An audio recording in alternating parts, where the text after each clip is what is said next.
Hey everybody, these are the notes for 6.1. This is the beginning of the last chapter, and this is us moving into factoring. So some of this will be familiar, some of it will be new, or maybe you repressed it. That's what happens with factoring. Take your time, be patient. Remember that this chapter is really the underpinning of the next class you'll do in Math 103, for those of you who have to take it. So it is really important to get comfortable here. It will save you a lot of work later. So let's go to slides. Okay, so the first thing we do is we look at greatest common factors. Remember the greatest common factor is the largest number that divides evenly into two numbers or more. So if we look at 24 and 36, they have a lot of common factors, but the one I want is the largest one. So what's the biggest number that divides evenly into 24 and 36? Well, it's 12. What about 105, 40, and 60? If you look at them, it's definitely not 20 because 105 is not divisible by 20. Look at through the choices. When you get 10, it's going to be 5. For 12 and 20, it's going to be 4, right? They're both divisible by 4 and not anything bigger. And then for 45, 75, and 30, you are going to want to say 5, but if you think about greatest factor, it's actually 15. We can do the same thing with variable expressions like these. So what happens with these is we do the greatest common factor of the numbers, right? And then we take the largest amount of each given variable that we can. So we take the largest amount that everybody has. So in A, for example, I can take 7 out of each one. They're all divisible by 7. And then the largest amount of x's that everybody has is x squared. So the greatest common factor is 7x squared. For B, the greatest common factor of 15 and 25 is 5. And then if I look at the letters, the most A's that are in common are 3 of them. And the most B's that are in common is just 1 of them, because 15 eighth to the 4th B is just a single B. I can never take more than what any one variable term has. For the third one, the greatest common factor of the numbers is again 5. And then the greatest common factor of the variables is just plain z, because that 40z, that's all it's got. So we can't give more than that. For D, the greatest common factor here is the 3. Then we can look at the w's, it's w cubed, and then y squared. So then let's keep going. If we look at this one, we could do, you can pause and try to find the greatest common factor for each of these. Okay, same idea. So the first one should be 2c squared d to the 4th. And the second, but I can't, and notice there's an e here, but they both don't have an e, so I can't take out an e. Okay, I can only take out what everybody shares. In B, I can take out 3. I can't take out any m's because they both don't have an m, but they both have at least an n and p to the 5th. Okay. So when we have something that looks like this, the greatest common factor looks a little different. If we take a look, what we see here is 3x and 2y. There's nothing common there. What is common is what follows this binomial term. So really what I can factor out in this place is a plus b. I can take the whole thing because it's a multiplication, right? Even if this was just, we pretended it was a y, I could take the y out, or z, or whatever letter. But it stands in for something. In B, in number B, letter B here, the common factor is x plus 2, that whole quantity.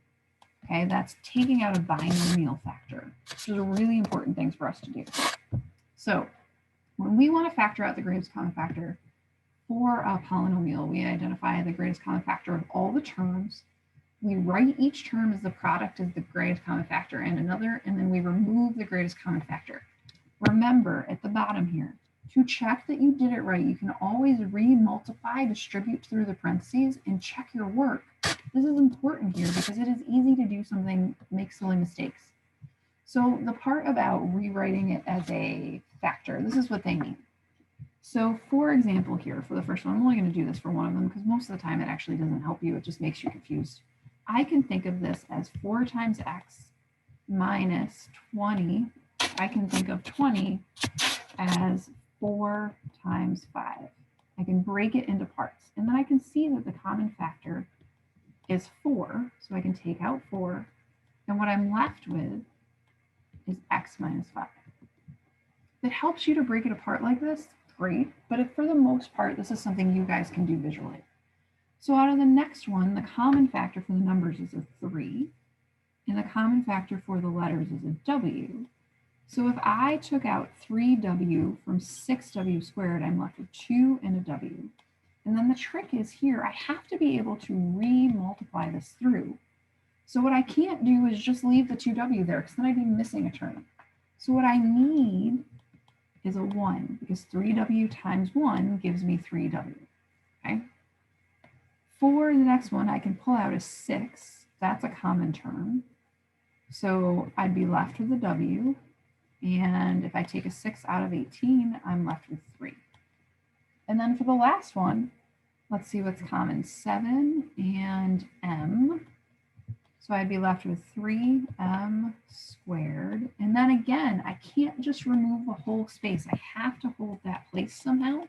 And the way we hold places is with a 1.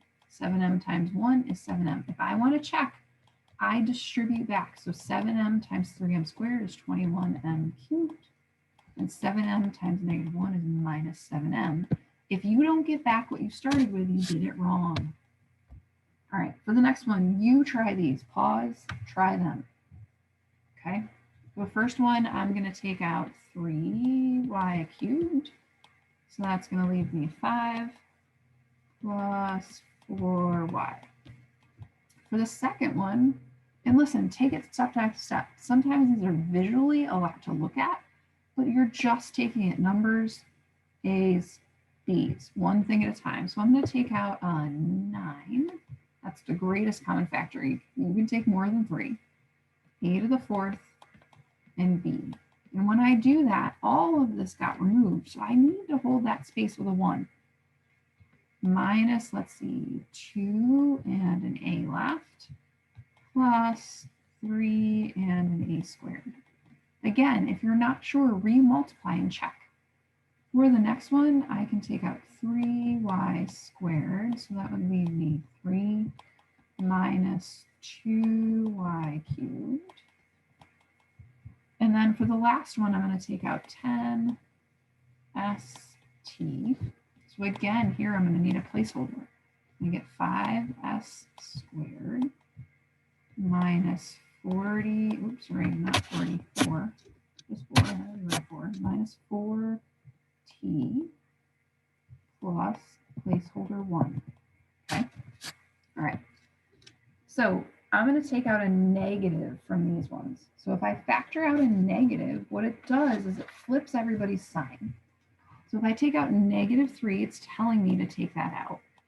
I'm left with, this was a negative 3x squared, so now it's just going to be x squared. This was positive 6x, it's going to become a negative 2x. This was negative 33, it's going to be plus 11. All the signs swap from what they were. That's the trick to taking out a negative. If I take out a negative 2 from the bottom one, I'm going to get x squared positive plus, I took out a negative 5x, and then minus 8. All right, from this one, I want to take out negative 4pq. All right, so let's see what happens. If I take negative 4 out of negative 12, I'm left with 3, and I'm left with p squared. Then if I take negative 4 out of negative 8, I'm just left with positive 2. And then I am left with a p and a q. And then if I take negative 4 out of 4, I'm left with negative 1. I took out the p and I'm left with q squared. Okay. Let's try the next one. Here, I'm going to factor out the greatest common factor. This is a hugely important slide. This is important to get right here. What happens is I'm going to factor out that binomial factor. So I'm going to take x plus 3 and pull it to the front.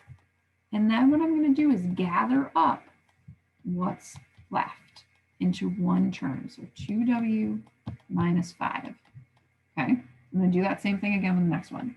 So the binomial factor here is a plus b. I'm going to pull that to the front, and I'm going to gather up what's left, 8y plus 9. 8y plus 9. That's it. Okay. This is called factoring by grouping. So what happens is you factor a 4-term polynomial. This is the most important part here. We factor by grouping from a 4-term polynomial. Whenever you see 4 terms in a polynomial, your brain should go, oh, factor by grouping. It's like a little signal that should wave. When you factor out, what you do is you factor out the greatest common factor from the first pair, 2 terms, and then from the second pair, 2 terms. The idea is that I want to get a common binomial factor to factor out. That's the whole point here. Okay, so watch. Look at this. There's 4 terms here. I'm going to group. I'm going to write it over here so you can see it. 3ax plus 12a plus 2bx plus 8b. So what I'm going to do is I'm going to think of 2 groups at a time. So 2 terms. I'm going to look at those first 2 terms.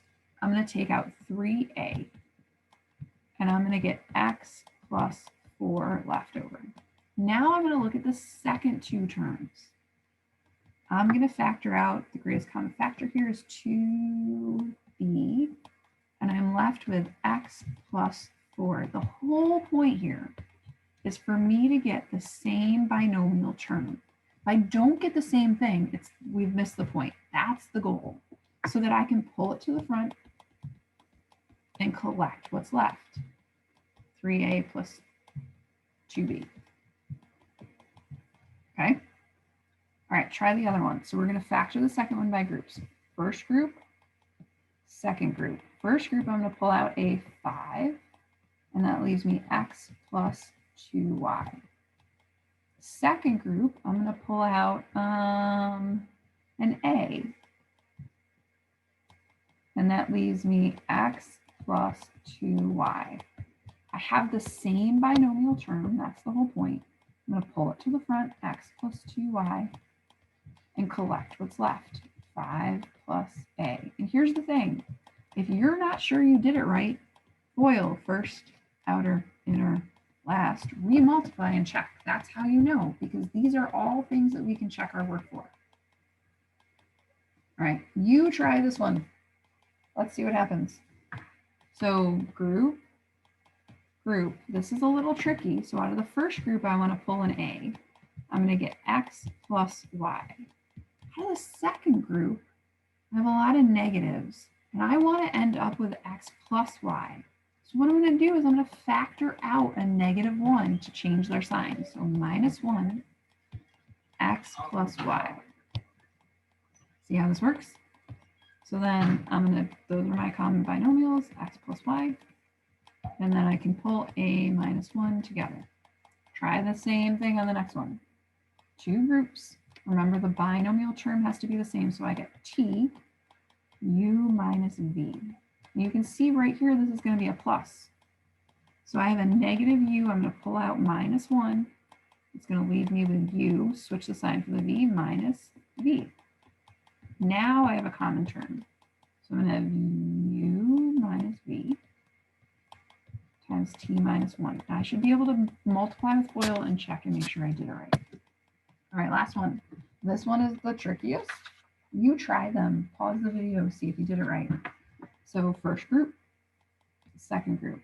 So the first group, I'm going to take out 8w cubed. And that leaves me with 2w minus 5. All right, so then that's my goal to get out of the next one. So let's see, if I take out 6, I would get, I need to take out -6, right? Because -6 out of 12, -12 is 2 w's. Oh, negative, I missed a part. So I actually want to take out -6w. So that would get me -6w, 2w plus, nope, not plus, minus 5. All right, so now I have the same binomial term, pull it to the front. And I'm left with 8w cubed minus 6w. Cool. All right, try the last one. Try it on your own. 2 terms. Okay, out of the first set, I'm going to take 3b squared. Leaves me with a plus 2. And then on the second one, I'm going to take a negative. You see the negatives? Minus, let's see, 12b. Leaves me with a plus 2. All right, so common term is a plus 2. And then I'm left with 3b squared minus 12b. Now, here's the thing, and actually we should have done this a second ago. What you should notice here is there is still a common term actually in both of these. So I can factor it again. So I have a plus 2 still. And then I can take out from this first one, I can take out 3b and be left with b minus 4. Okay, so the full thing written out would be a plus 2, 3b at the front times b minus 4. This is what completely factored looks like. Okay, shouldn't be any common terms left. At the top one, I can take a 2w out of the second set. So I can put 2w at the front, 2w minus 5, and then this is 4w squared minus 3. Okay, all right, so that's the end of the section. I will see you in the next.